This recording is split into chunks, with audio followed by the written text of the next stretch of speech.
You're listening to the RMTV podcast. And welcome back to another episode of the RMTV podcast. This week it's just Jordan and Luke. Hey boys, how you going? How you going, man? Good to be back, boys. Always a pleasure to see you boys, even after last night. Yeah, it was a bit of a rough trot, but we'll have a chat about that later. Obviously, the same. We're going to jump into the bit of the round that was, then have a look at that very lucky win by New South Wales last week in State of Origin. Lucky. Dominant. They got away with it. Got away with it. Before having a look at round 14. So, Jordan, kick us off, mate, over at Okie Dokie Jubilee Oval, the Dragons and the Knights. Yeah, the soon-to-be renamed Jubilee Oval. Net Strata going to be changing that. But, mate, to be honest, the Dragons done all right. I mean, I know they're playing the Knights, but they got up 20-6. Look, the first 20 minutes, boys, was a really good arm wrestle. The Dragons just, they found that hole. They really worked through the middle for most of the game, and then Damien Cook showing us why he was the beach sprinter that he was. Found those gaps, opened up, few offloads to Gutho. Mate, the Dragons just really broke that middle of the field open, and they made it theirs. Yeah, no, well done. Mate, one of the things that really baffled me in that game was that I didn't think it was possible, but the Knights actually made Gutherson look good.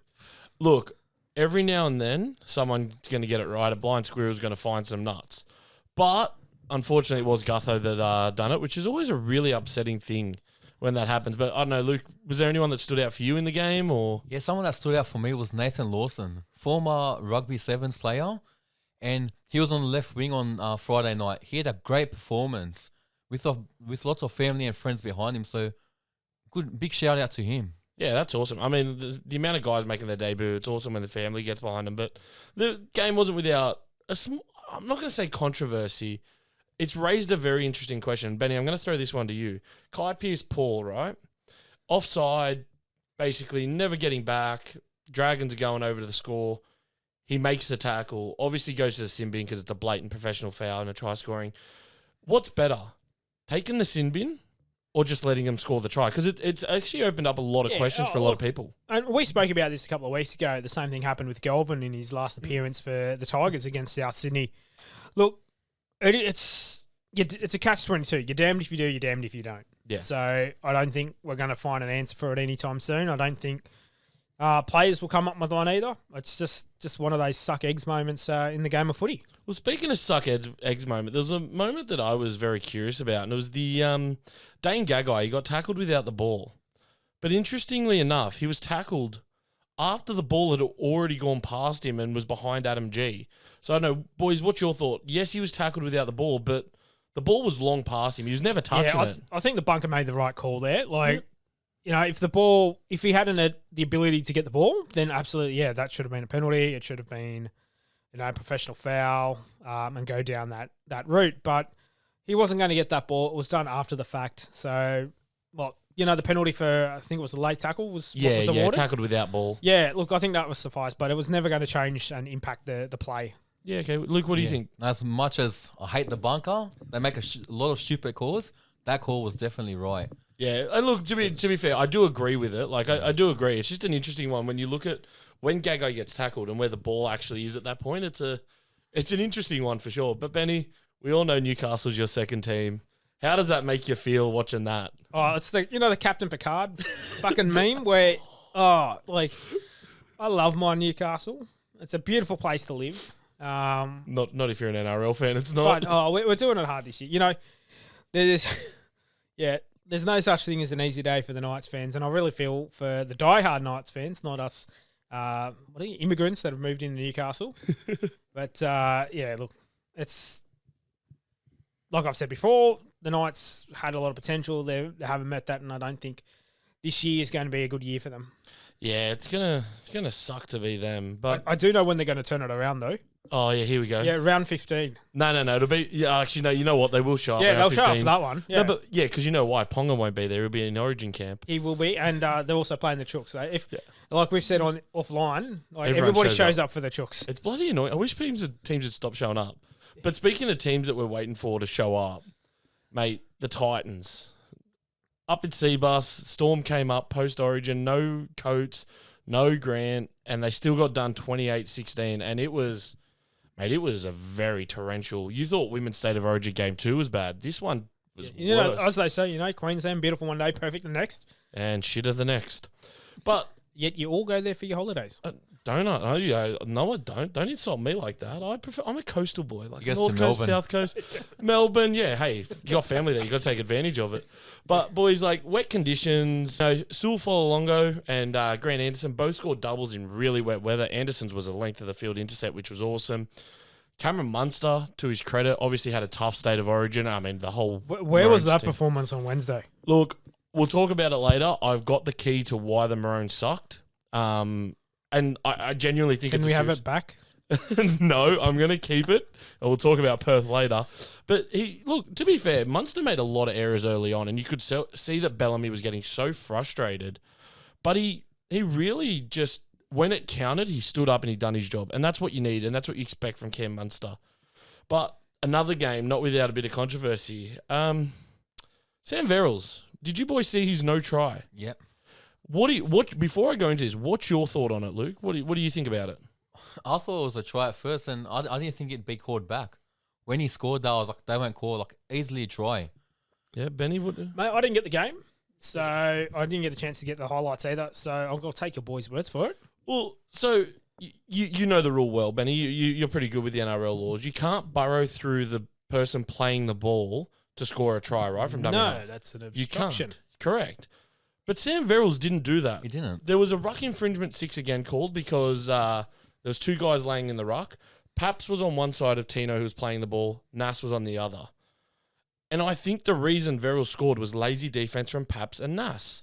It wasn't from...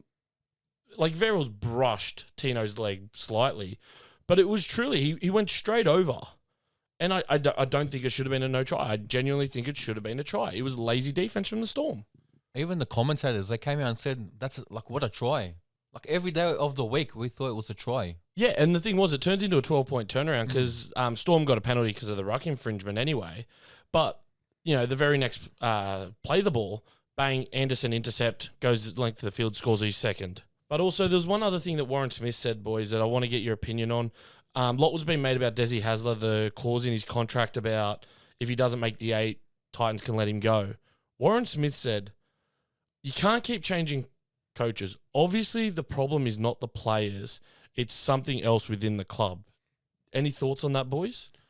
I totally agree with that, and we've seen it in the past. Parramatta, perfect example. They got rid of Brad Arthur. Not much has changed since.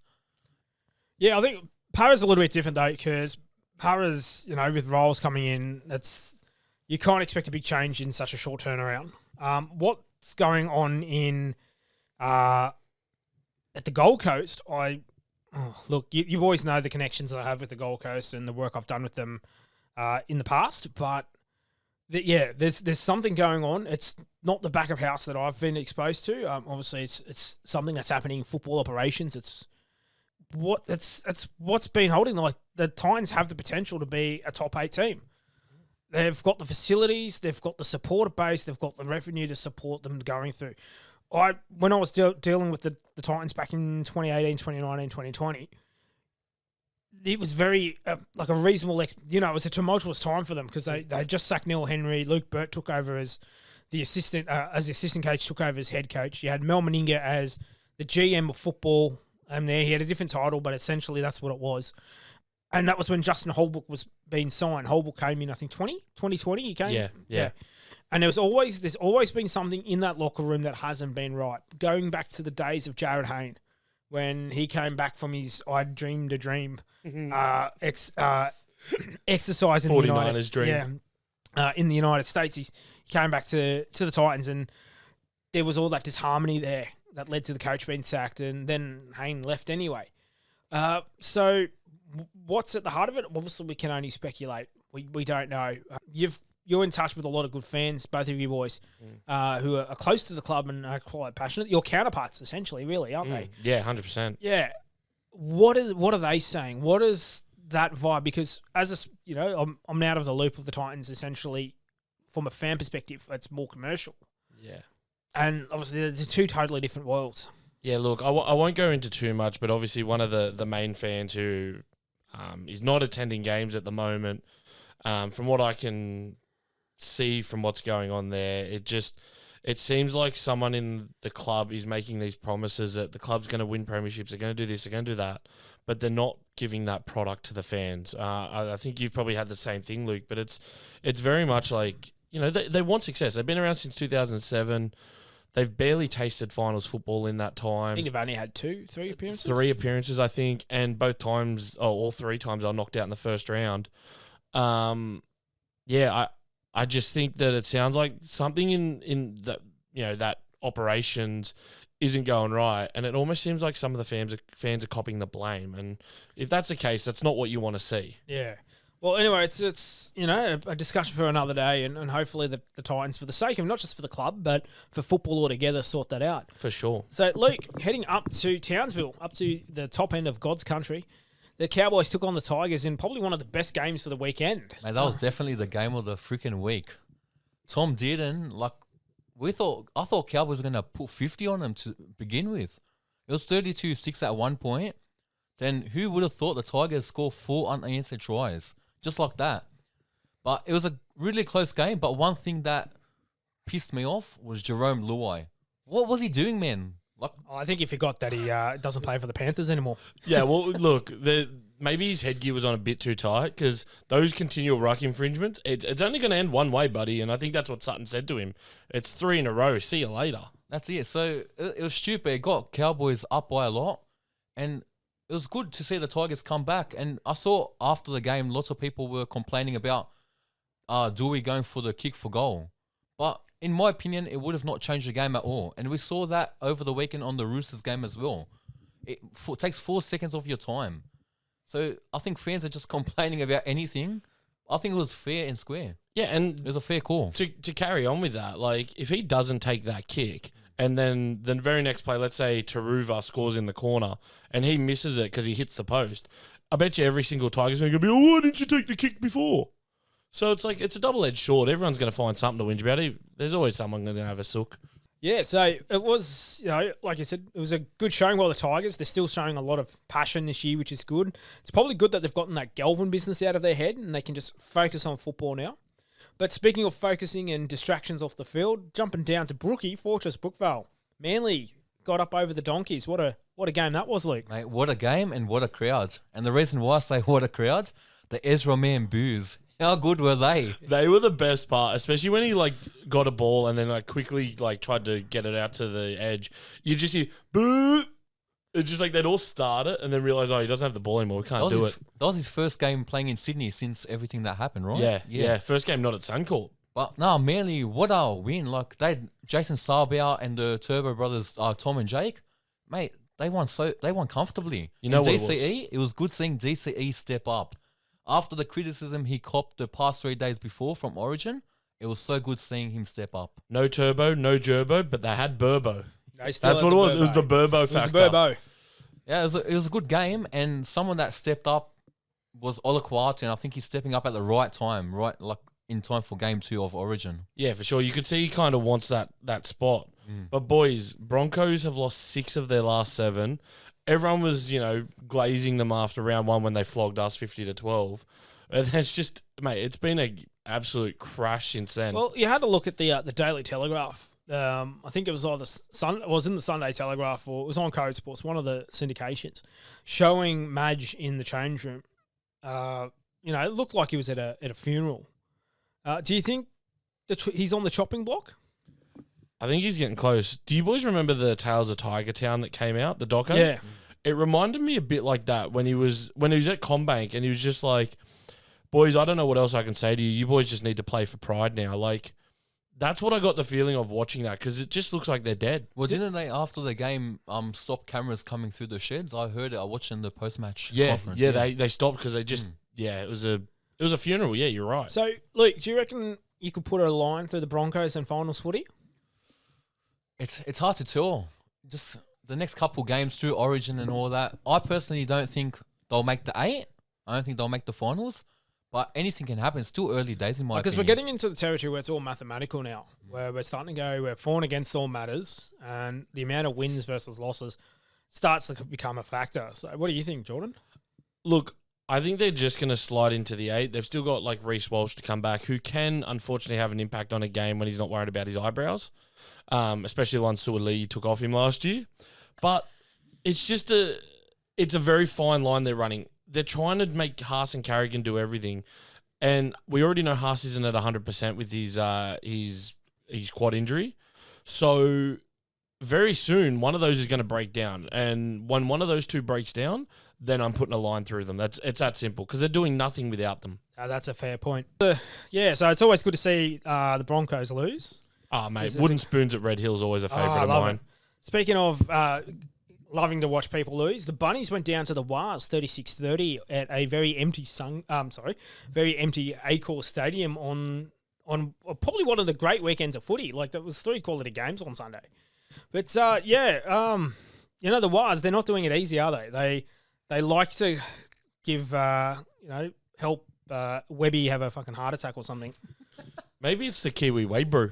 Just got to have a heart attack, bro. Or meanness. All about the heart attacks. Was there more Warriors fans there in the crowd? Absolutely. 100% there was. There's more Warriors fans everywhere. I was going to say, there's more of every fan when you play South at a call. Like, it doesn't matter who you are.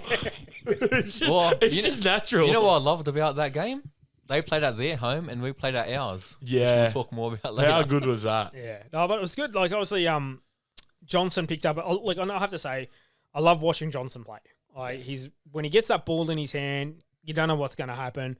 Great to see him pick up a hat trick. And he's now on 200. So he's on 200. So he needs 12 to tie Irvine, 13 to win.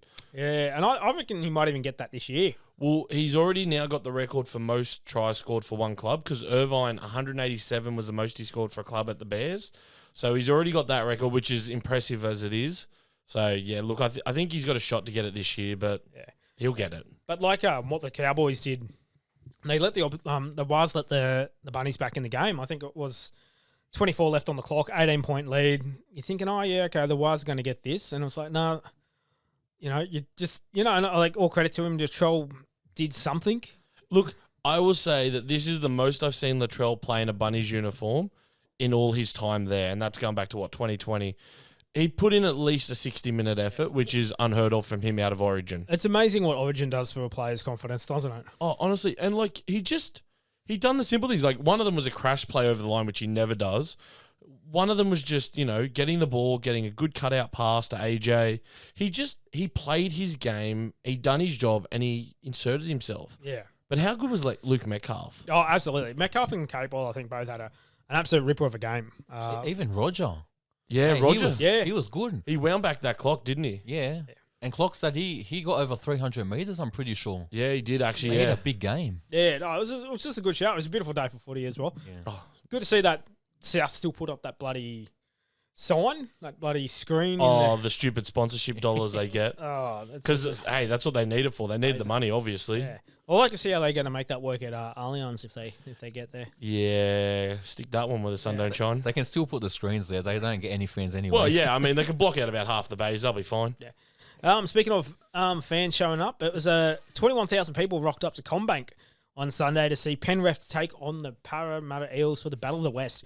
Penrith scraping home, I think. I'll mark my words on that one. Scraping home 18-10 over the Eels. Look, I think that doesn't justify the performance the Eels played. I think they did a really good game. Like, Addo Carr, I think he's really finding his feet there at Parramatta. And Moses backing up really well after Origin. Yeah, and I think Addo Carr just announced a 1-year extension as well. So I think that's probably got a bit to do with it. They showed a bit of faith pulling him from the Dogs, and they want to, go, well, you're welcome. Like, here's what I'll do for you now. Yeah, but no, they look good. I thought Parramatta were going to win, to be honest. Most of the game, they looked comfortable, and as good as Cleary and Edwards are, I don't think they showed up to their potential. I think Cleary had a reasonably good game. I'll give him that. But Edwards, like dead set, he does one thing in like 5 seconds worth of football in 80 minutes, gets absolutely glazed by the media. It's kind of like Latrell 2.0, isn't it? It is. That's how I feel it. Like, he runs a ball 5 minutes, everyone's like, oh, that was a great hit up taken by the fullback. It's like, mate, anyone would take that. Yeah, and one thing I noticed about Edwards is he never runs the ball. He's always quick to offload it. You have a look at Tedesco. Now, we're all Chook supporters, and, Tedesco is one of the greater players in the game. But he injects himself into every play. Edwards just seems to palm it off to his wingers, and just lets them do all the work. He's exactly like a Latrell Mitchell. Exactly. When he gets the ball, he just passes Yeah, it. but what he does, if you watch him, right, early on, he makes the wingers do all the work. Then later in the game, when the middles are tired and he can make it look good, he can break the line. That's when he takes his runs. So his stats always look good because he's running at, the 50th minute when the forwards are like, that's why he looks so good. He's never actually running against them in the 10th minute. Honestly, I think the guy fails upwards. It's unbelievable. But anyway, speaking of failing, it was a bit of a rough night, though, for you boys. You made the trek out to the heart of the eastern suburbs, the home of the Sydney Roosters, Allianz Stadium, for the Roosters v Raiders. And apparently we weren't loud enough, so I don't know how that happened. But Can you speak up? I can't hear you. yeah, I don't know. I've learned how to recover my voice really well. But Fucking Beethoven could have heard you boys. honestly, yeah, and this is the thing. Like, geez, people are sitting up the other side, up the top, and they could hear me. But mate, errors, and bloody errors. 16 of them. It's the second time we've done it. Obviously, the Doggies, we had 18 errors, and it cost us the game. Teddy, bloody legend he is. He stood up. He led the team. Toops had a great game. It just... What about Toops? That's right. Look, I have a lot of respect for Toops for that because he's come across and you could see in his head, he's like, do I go or do I get called a double movement? Like, yeah. I'm really proud of him to be smart enough to not just do it and get pinged for a double movement. No, it was brilliant footy. But I mean, look, if there was ever like a paint me like one of your French girl moments in NRL, I think that was it. But honestly, with the amount of errors we made, the Raiders should have put 30, like beaten us by 30, not by 2.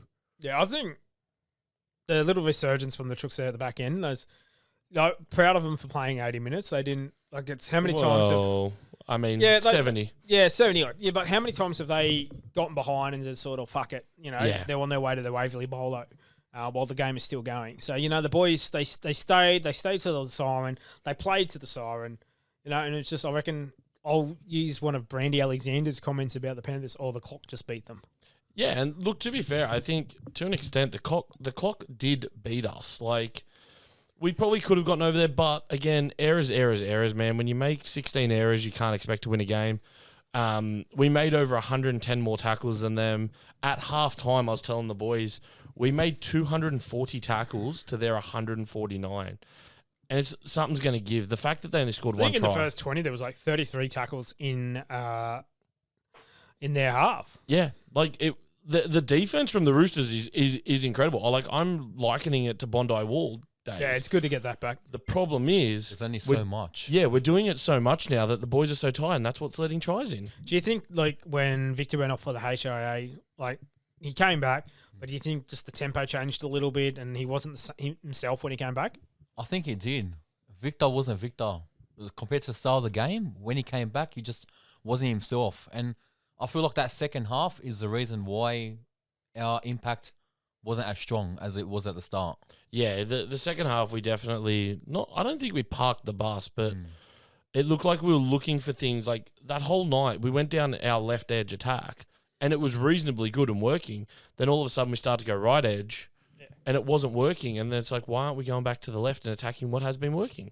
Well, there was a lot of good things, a lot of bad things on the field, but probably one of the better things to see was the one and the only Joey Manu back in the crowd to watch his apprentice, Robert Toya, absolutely tear it up again. Yeah, and as you'd expect, signing autographs and everyone wondering when he's going to put a jersey on.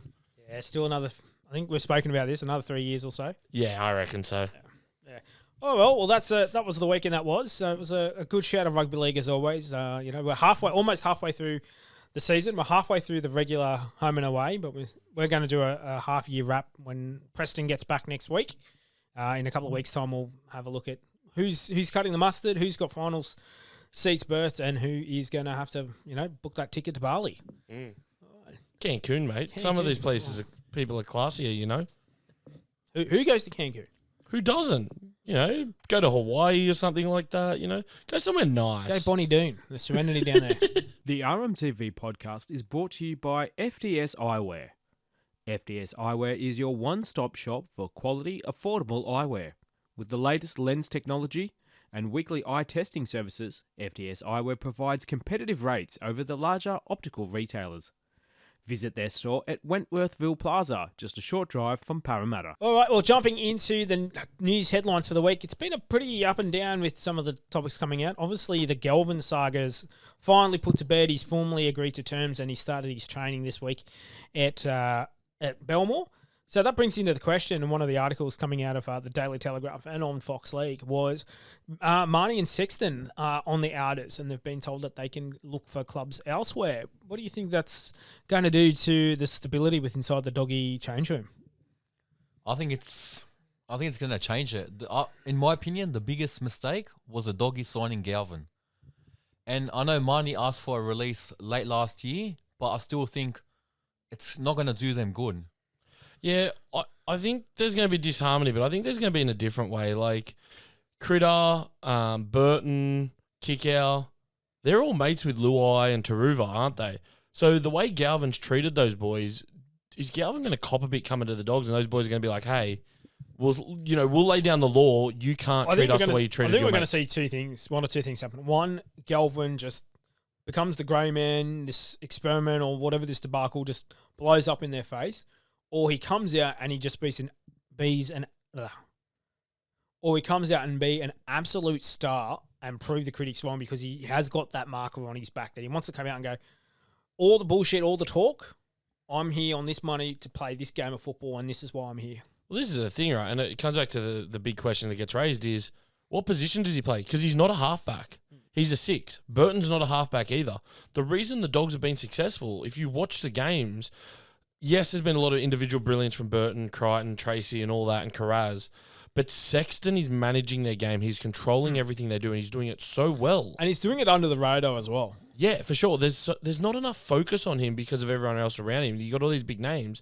But he's the key reason. Like, nothing happens without your halfback. So when your halfback is controlling the game well, and it's as simple as saying, stand there because I'm going to decoy you and pass to you. That's all it needs to be, but that's the halfback doing that. Well, the thing is, Bulldogs have one of the strongest halves combos in the game right now, as we can see on the ladder they're coming first. But I was saying to a mate the other day, why is the team coming first, signing a halfback halfway through the year? Like, what for? Yeah, it doesn't make a lot of sense. Is there something going on that we don't know about? That's what I'm thinking. I think there's something with the board. But also, like, you can't throw 700K at a kid and work on him as a project, because that's a lot of money to spend on a project. And like we've spoken a few times, the Bulldogs are finally finding their legs. They're definitely playing finals this year. Last year they scraped in. They got bounced in the first week and they had absolute horrors the last 8 years before that. Why change it's clearly what they're doing is working. Why change that?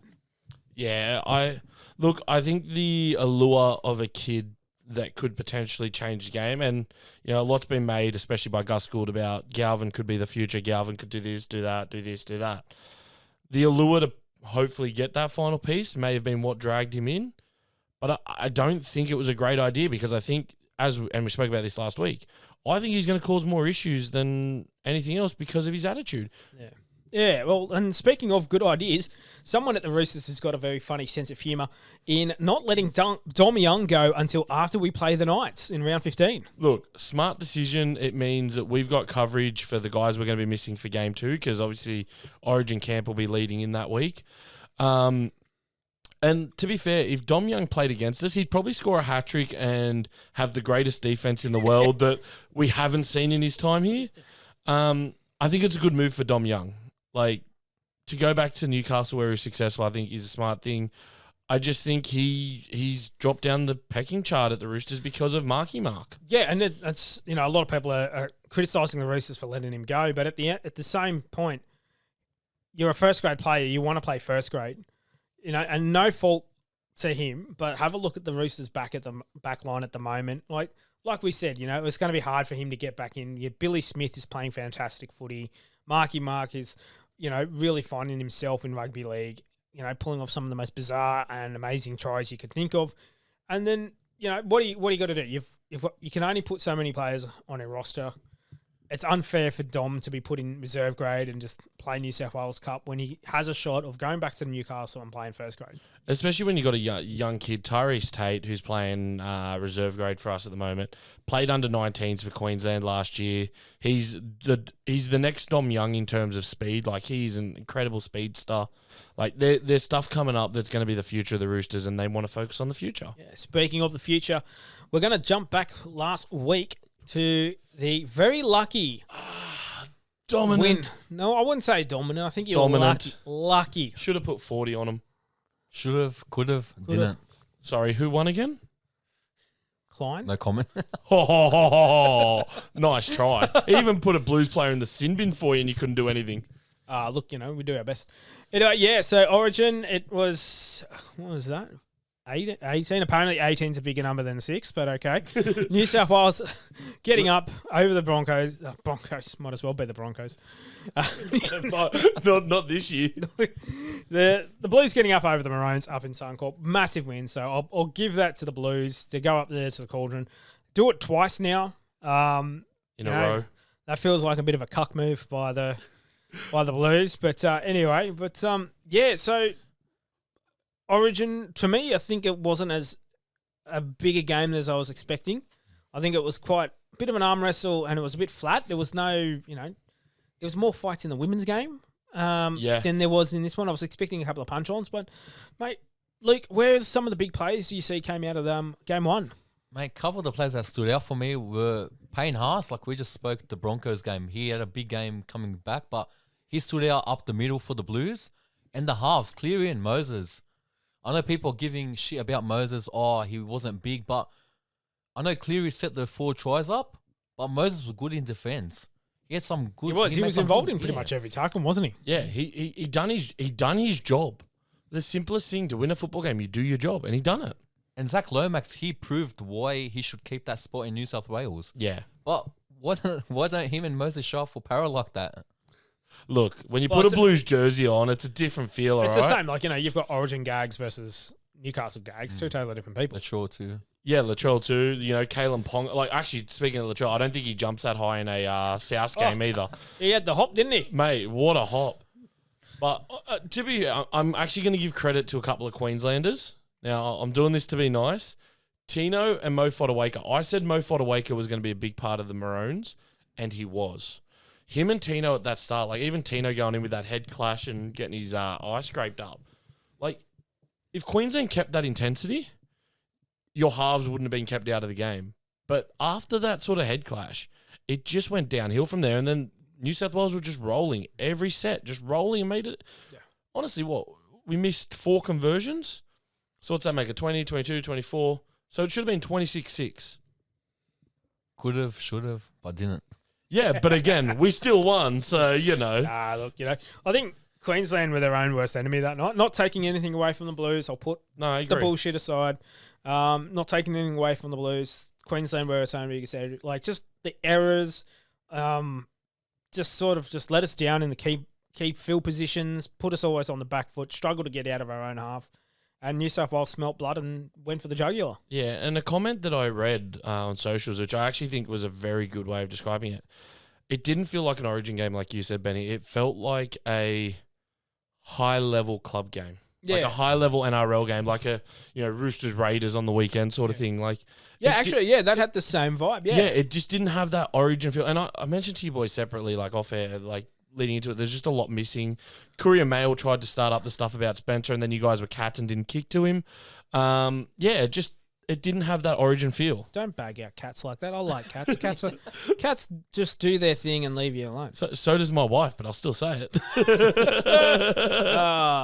I'll die for that one Jordan's when she watches this. this. Brought to you by Barnmin. She's going to hate you for that one. Yeah, but look, this Origin series hasn't had the regular hype or the big characters. I don't know whether it's I'm just old and I miss the days of like all the bullshit in the papers in the lead up to it, the big personnel. Like, as much as I find him irritating, Gal was perfect entertainer for Origin. He bought into the bullshit, revved up, bought in, niggled in the media. I don't know. Everyone's been too professional and too quiet. It also could have to do with Spencer and Latrell putting themselves on media bans. So yeah, let Latrell gob off. Like, come on. Look, respectfully, I don't think Latrell has a reason to be on a media ban. He self-imposed it. And to be honest, the media glaze him that much that what's your excuse? Spencer, I can understand with all the crap that's going on around JT and Brent Reed and all that, I can understand why he's done it. Latrell, you've got no bloody excuse, mate. They glaze you every week, so just talk to them. Yeah, it was. I don't know. But anyway, it was just missing a few things culturally. I think. Yeah. Like you said, just a high-end weekend club match. Yeah. But jumping into now, Luke, you think this is a controversy? So Yeah. I'd love to hear why. But you think that Toto should have been it should have been a penalty try? Well, people are saying it should have been a penalty try. In my opinion, I think the bunker got it right. And like I said before, I don't agree with the bunker most of the time. I think at first I didn't. Then I looked back, looked at the rule book. It was perfectly right. But yeah, I think they made the right decision. Lots of fans are coming out saying it should have been a penalty try. If it was, would Queensland have won the game or made it closer? Maybe, but yeah. I disagree with both things you said there. I disagree with the people that said it should have been a penalty try, and I actually disagree with the people that said it should have been a sin bin. I don't think it should have been a sin bin, right? If you watch, To'o's gone up to catch that ball. Coates has out-leaped him. Congratulations, Coates. Like, that was an incredible leap. But To'o didn't go up there to tackle him. If you watch, To'o gets bumped. Where does the arm go? That's where I think I get because that's that. what pinged him. That was why they said, "Oh, he's tackled him," is because Toto's arm has come around. But where does that go in that action of trying to compete for the ball? But that's the thing, right? If you watch when he goes up, his arm goes up in a similar position where he hits Coates. Yeah. Because he's going up to catch that ball. And where does it go afterwards? He got out-leapt. And when Yeah. you get hit, like, because Coates is side on, your natural action is to do that. Your body will always close in like that. So I think a penalty, 100%, it needs to be a penalty. But if you're going to put that in the sin bin, mate, every week in the NRL, something similar to that happens. And I'm going to talk about it in the women's game as well. But if you're not going to call it in an NRL game, why are you calling it in Origin? Because I'll tell you now, every time a player goes up for a ball, or actually, sorry, 90% of the time they go up for a ball like that in an NRL game, the same thing happens. And they never, ever, ever do anything about it. And I agree with you. Honestly, I think it should have been a penalty. That's it. It shouldn't have been as much as I enjoyed that little boost from the rest to try and help us there for a little bit. It shouldn't have been 10 in the bin, and it shouldn't have been a penalty try either. No, and like, look, if he'd wrapped him and threw him, 100%. Yeah. But when you get hit like that, the split second. And like, both of us, having gone through law school, where we learn about intent behind things, and I've said this thousands of times on the show already about the intent. Toho had no intent to tackle him in the air. Correct. So why should that be a 10 in the bin? For sure. Yes, he's made contact with a player in a defensive position in the air. Yeah, okay, the penalty. But he had no intent on it. There was no malice in it. There was no, oh, look, I'm going to be a grub and try and do something stupid. Toho's like the complete opposite of that. He's probably one of the most cleanest players, except for his diet. But what a diet it is. He's just going to balloon out when he finishes footy. But anyway, and that's, a big, it was just, I think, a little bit silly. Yeah, 100% I agree. Yeah, well, jumping on, obviously, what happens next? Game 2 is only just around the corner. But I don't think New South Wales needs to change anything. I think they've got a good little formula going there. But Queensland, I think, need to do a few things. Luke, what do you think? I've got to disagree with you on that one. I think Queensland are going to come out stronger, Game 2. And if New South Wales want to win... Fucking hope so. I hope so too. If New South Wales want to win comfortably... Better not leave it at Game 3. That's just fucking pointless. If New South Wales want to step up Game 2 and win that second game, they got to fix the goal kicking. Piss off Lomax from the goal kicking duties, Cleary and Moses. They got to put Stephen Crichton in. Mark my words. Well, interestingly enough, though, there was talks, obviously Joey John said it about the ball being different. Because even Val Holmes, who was on a commentator's curse, I jinxed him leading in talking about his goal kicking streak. Thank you. But even he missed one comfortably, and that's not like him at all. So, I don't know. Maybe Joey Johns is right. Maybe there was different air in the ball. Yeah, look. Kicking's kicking, It's up to Toho to score tries and Lomax to score tries a bit closer. Just help them out. Look, I think if I was the New South Wales coach, I hate to say this, but I wouldn't change a thing with that side. I think they worked well as a team. There's going to be one change coming. Obviously, Mitch Barnett, we forgot to mention it during the Wars game, has torn his ACL, which absolutely brutal for the poor bloke. Like, he's played so well for the Wars, so he's out for the rest of this year and bit of next year. So it's a matter of whether Keon Kulamatangi comes in. Good shout there. Obviously, everyone's talking about Terrell May. I don't think that's it. I think the only people talking about Terrell May is Terrell May and Terrell May's PR team. Yeah, pretty much, and maybe a bit of Taylor May and the Tigers fans. But I think Keon will come in, or Stefano Ukatukamono will come in. Sorry, boys, I butchered the crap out of that, but it was worth it. I think that's going to be the only change. And for Queensland, I don't think you should be changing anything. I think Slater needs to get a couple of firecrackers, drive down to Fishwick, get some firecrackers, shove it up your forward's ass, light them, because that is the reason you lost the game. Your forwards didn't compete like they normally do. I gotta disagree with that as well. I think Really? they gotta put Hammer at fullback. I reckon Jock Ponga, he hasn't showed up this year like in club footy as we've seen. I That's normal, though. wouldn't drop Ponga. I'd bring Ponga off the bench. What, put him in the 13 role like last year? We saw how well that went for him. Well, he's done. It's worked well for him in the past, though. And I think he's in one of those mental states at the moment where he needs a good win. He needs a win on the board to boost his confidence. I think throwing him in. Yeah, I think. Like, I agree. Like, Hammer was my fullback when we did our Origin predictions back at the beginning of May. But yeah, like I think Queensland do need to make a few changes. Like, I'd have Ponga off the bench. I'd have Harry Grant off the bench as well. Yep. Dearden just absolutely carved it up in Townsville. But you know what? Like, talking about Dearden when he came on in Origin, he came on when Harry Grant normally comes on. So, and that was a big difference for you guys. Harry Grant's never won a game. He's 0 for 4 when he starts in Origin because he can't use his best skill set when he starts a game. Yeah. So, yeah, but look, it'll be an interesting one. But, on the brighter side of things, the Queensland women got a win.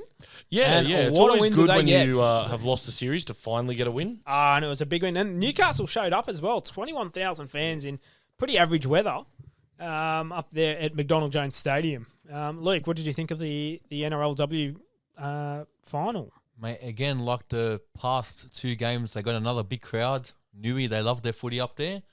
And someone that stood out for me was the player of the match, Jessica Elliston. She stood out in the forward. I think she played like just over half the game. Yeah, she was huge. She was big up the middle. And I was shocked that Queensland were going to win that game because at one stage I think they were like 12-4 or something. Yeah, and It was a good struggle. Like, it was an entertaining match. It was really good footy. Abby Church. Abby, you haven't mentioned her at all. Abby Church.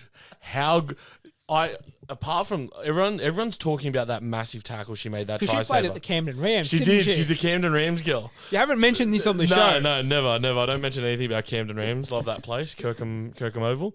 But there was this particular thing, and it's something you don't see a lot of fullbacks do. She got the ball off a kick, and she just went as hard as she could at the line, and it was just so good to see that in the women's game. Who did she do that tackle on? That was just. I'll be brutally absolute honest. Baller. I can't even remember because I was jumping up and down, screaming. She absolutely flipped her around and put her on. Yeah, that was. Put her on her back, just nowhere near. It's just Because that was a try for any day of the week. I think Queensland are still going to look at the review and go, how the frig did we not score that? Speaking of tries of the week, Isabel Kelly.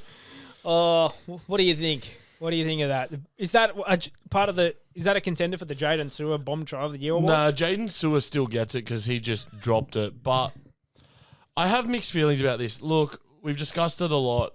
Technically, it is no try, I know. But something that Darren Lockyer said. Now, I'm not even going to talk about what Gus Gould said. I'm going to talk about what Darren Lockyer said because he's a Queensland legend. His words were, paraphrasing along to this effect of, I understand that her arm has touched it and the ball probably hasn't brushed the grass. But when there's no one there that's going to touch you, you might as well just give it. It's just obvious. And I agree with what he said because I know for a fact, I can think of, there's probably been at least 4 or 5 times this year where I remember watching the NRL and going, that never touched, that's on his arm. And they gave it a try. So I get why they called no try, but if you're going to get that pedantic, again, if you're going to call it in Origin, you better be calling it in NRL games every week. I understand the sentiment, and we had a good little chat about it. We did. Off air. And for those playing at home, it's Section 6, Subsection 3A of the Rules and Interpretations that tells you what it actually is a try. And then backing that up is Section 11, Subsection 13, which is for what is held up in goal. But look, if you're going to give points based on intent, we're turning into the fucking AFL where, oh, look, you took a shot at goal, you missed, but we saw what you were trying to do, so we'll give you a point anyway. Like, Yeah. You But know? I still think common sense has to come into it. So I'll ask both of you this. Luke, I'll ask you first. If they had given that a try, would you have cared? Or would you have been like, yeah, that's fair? I would have cared because it would have been it would have gone to extra time. New South Wales could have won. But if you didn't see all the replays and you literally just saw one replay of it, because on the first replay, no one could tell. I did. Would you have cared? 100% that was a try from the replay. I would have not Benny? cared at all.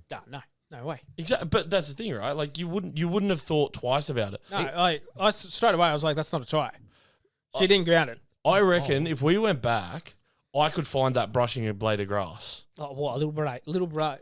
Hey, Zach Docker-Clay scored a try at Magic Round where he got on the grass and put the point of the ball down and they called it a no try. So, Look, like if you're going to, like you said, if it happens in the NRL, it should happen in Origin. Vice versa, if it happens in Origin, it should happen in the NRL. And how many games have been, like you're taking Docker-Clay, for example, up at Magic Round, like, how many games are you going to change now because of that approach? So I think for one thing the NRL has is this is a very clear-cut definition of what is a try, what's not a try. I think the bunker did the right thing. It's just they've got to be consistent. We say this every week. The bunker needs to be consistent. yeah, but that's the thing. We need that consistency. Without the consistency, it's not good.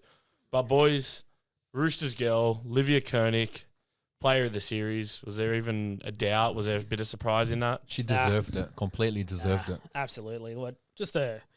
She's just too good. Is she the Tedesco?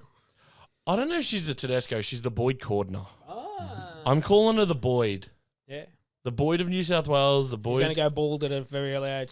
Look, probably not. I think she's got a bit too much hair to do that. But, having a big out of no Millie Elliott this year for the Blues, like, she stepped up massively. And good shout to obviously Strangey for getting the win for the girls. Hopefully he does that for the Roosters girls. Jazzy's still upset, didn't get picked and she blamed her dad up in game 1 and fair enough. Like, so's Jazz.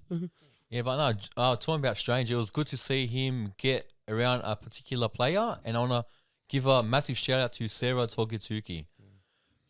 I know she only played 14 minutes, went off for a HIA, but last Saturday week, her sister passed away, and to see her jump on the field and the support by John Strange and her teammates was amazing. Yeah, and I think there was actually a beautiful photo with her family after the game when they were celebrating, and it was a poster of a picture of her and her sister. It was like Sarah's #1 supporter. Like, just beautiful, man. Rugby league, as Preston would say. Rugby league, mate. Rugby league. Stuff. It's a beautiful game. Man, The RMTV podcast is brought to you by The Legal Problem Solver. The team brings over 25 years of experience in wills, probate, estates, conveyancing, property and commercial law. Connect with The Legal Problem Solver on LinkedIn, Facebook and Instagram. this weekend, round 14 kicks off, Jordan, with the Knights hosting the Sea Eagles up at McDonald Jones Stadium. The Knights 286, Manly 143. What are you thinking? Look, I think it's a no-brainer. Gerbo's possibly back this week.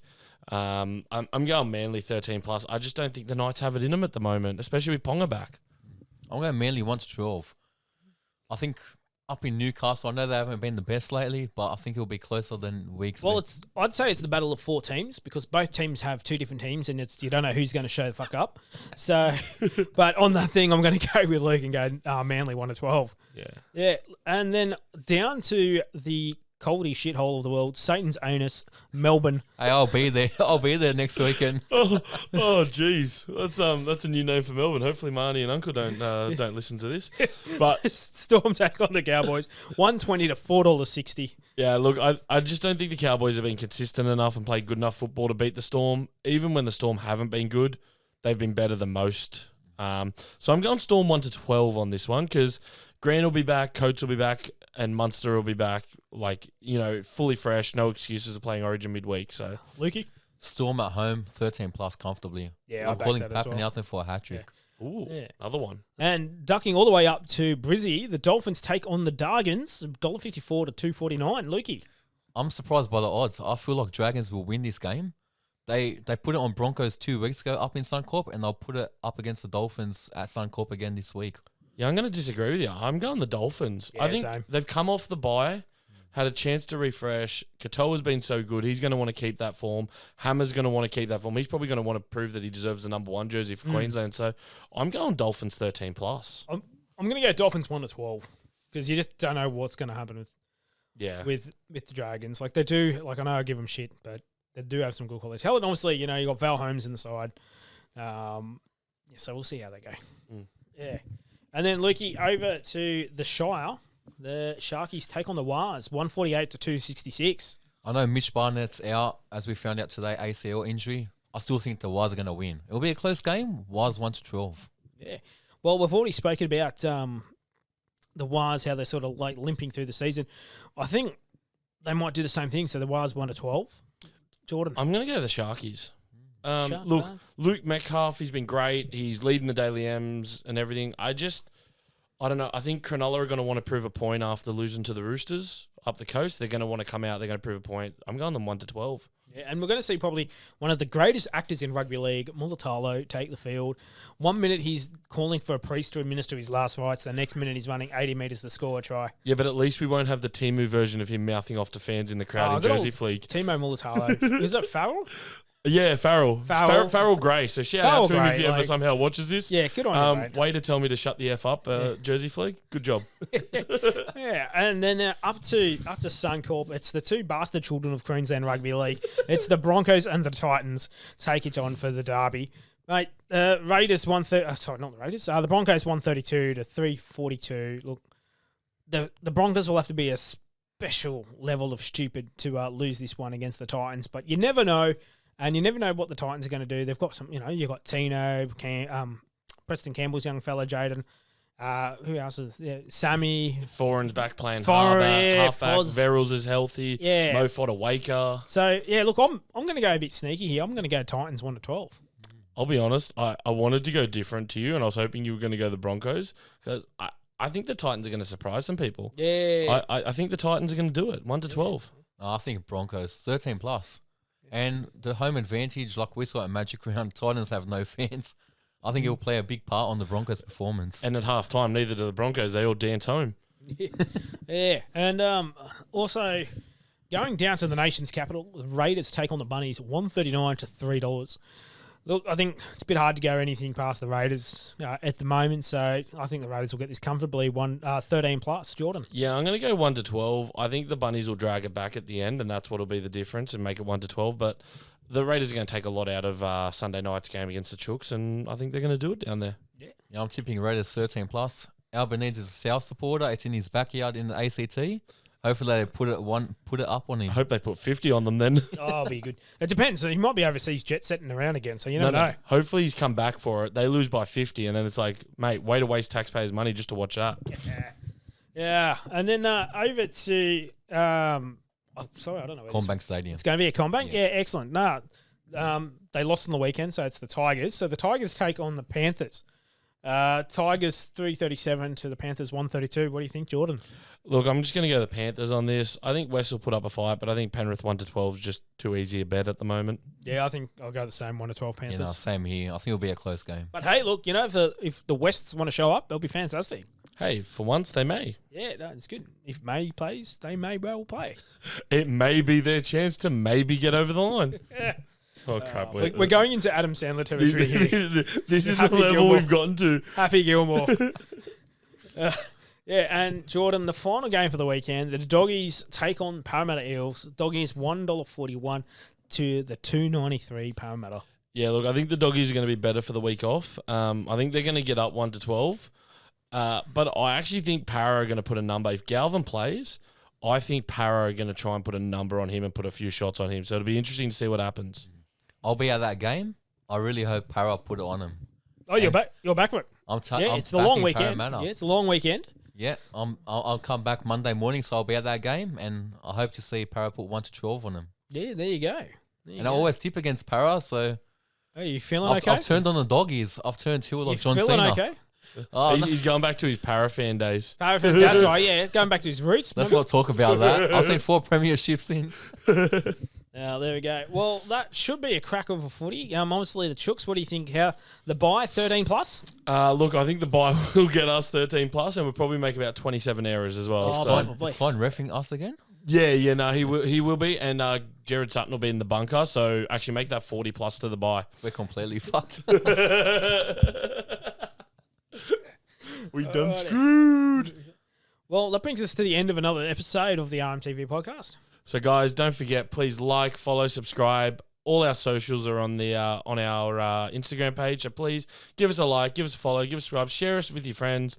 But, Benny, what's left for tonight? Well, there's nothing left, but you'll be happy to know, everybody, the very articulate, very composed Presto will be back next week. He's back from his month abroad, European adventure. So we're looking forward to having him back on deck. But otherwise than that, from all of us here at the RMTV podcast, it's bye for now. Good night, guys.